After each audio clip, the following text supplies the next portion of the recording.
All right, you guys, so in this video, we're gonna be talking about surrender. Surrender is another player option, similar to how when they can say that they wanna hit, or they wanna stay, or something along those lines. They wanna split, they wanna double down, whatever. So we have another option called surrender. This is not really common, especially, or for the most part in Las Vegas. It's not very common. Only somewhere in the neighborhood of about 10% of casinos actually offer surrender when it comes to their normal standard blackjack tables. There are many blackjack variants that offer surrender. So even if you go to a casino where they don't offer it, they might have one table that does. And so it's good for you to know exactly how this works. So surrender is an instance where, for example, looking at the table, this player who has 16 versus a dealer having a 10, this is one of the worst hands that you can have in this game as a player. Because if you take a card, you're probably going to go over 21, you're probably going to lose. If you decide to stay, I'm probably going to have 20, and you're probably going to lose. So there's not really any good option for you to take in this case. So if your casino offers surrender, this is a pretty good hand to surrender.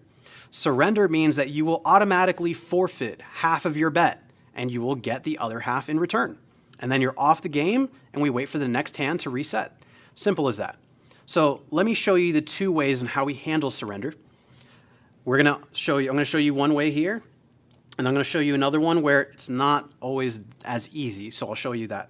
So let's say that I am at, let's just say here, this is going to be backwards, but I'm going to do this one first. Actually, let me move these bets around. So let's say that this player decided that they want to surrender and they have a $10 bet. So just like how we have split, double down, hit, stay, we also have a hand sign for surrender, which looks like this, is a line drawn in the sand. So when a player says that they want to hit, but they do that can be kind of confusing if your house offers surrender as an option. So we want to make sure that the players are making hand signs that are clearly understood.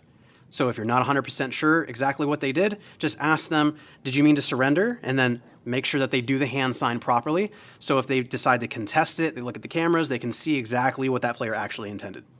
So when the player says that they want to surrender, we want to make sure they do the hand sign and announce surrender behind their bet. Just like that. Once we acknowledge that, we are also going to repeat the same hand sign, and we will also announce surrender as an alert call, meaning we do not need floor's intervention for this. So I'll say surrender. After we do that, we're going to take the player's bet, the entire bet, and we're going to bring it to the left side of the shuffle pad and display how much that is. Once we have it on the left side of the shuffle pad, we will then count how much money that is. In this case, we have $10. And like I said, in the event of surrender, the player is forfeiting half of the bet, which means we return half of it to them. So we will bring out half of the bet on the right side of the shuffle pad. And then we will deliver it to the player. Depending on your casino, they may want you to deliver it on the bet spot itself, but I would say it's probably better practice to actually hand it directly to that player or put it next to the bet spot rather than on top of it. After the player receives their other half, you can now put away the money that you took from them, which we refer to as locking it up because that player's done.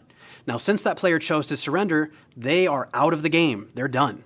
So we will take their cards off the game and then move on to the next player. So in this case, player also wants to surrender, and this player has a $75 bet. I will also match the same hand sign and announce surrender as an alert call. I will clear my hands and grab that money and bring it to the left side of the shuffle pad. I'm going to count how much this is. This is $75. Now I need to find out what is half of 75. If you ever have a hard time determining what half of something is, break it into its components. So for example, 75 has two components, 70 and 5. Find out what half of 70 is, which is 35. Find out what half of 5 is, which is 250. Put them together. So we have 3750 is the total that's going to be half of this bet. So I'm going to bring out 3750 on the right side of the shuffle pad. This is $2.50. Once this is out here, I'm going to stack it up with the higher denomination on bottom and then deliver it to the player. Once the player receives their money, I'm going to take the $75 I took in on the left side of the shuffle pad. I'm going to take that down, and I'm going to get them off the game. and that's basically surrender. When it comes to surrender, like I said, not very many casinos offer it, but if you need to know how to do it, it's going to be really good that you know how to do it. The last thing we really want to talk about is when is a player not allowed to surrender. So if I have an ace up and I'm offering insurance and a player chooses to surrender while insurance is open, that is the time that surrender is not an option. So we will have to decline their surrender and let them know that they are still allowed to as long as I don't have a blackjack. That means that insurance would be over and we deal the hand like normal. Once it's their turn, then they can choose to surrender after the fact. But if during insurance they want to surrender, no. I close insurance, I check my ace. If I have a blackjack, they're done. They lose their money. They can't surrender in that case. We're just going to take their money and then we're going to reset the hand and get ready for the next hand. Simple as that.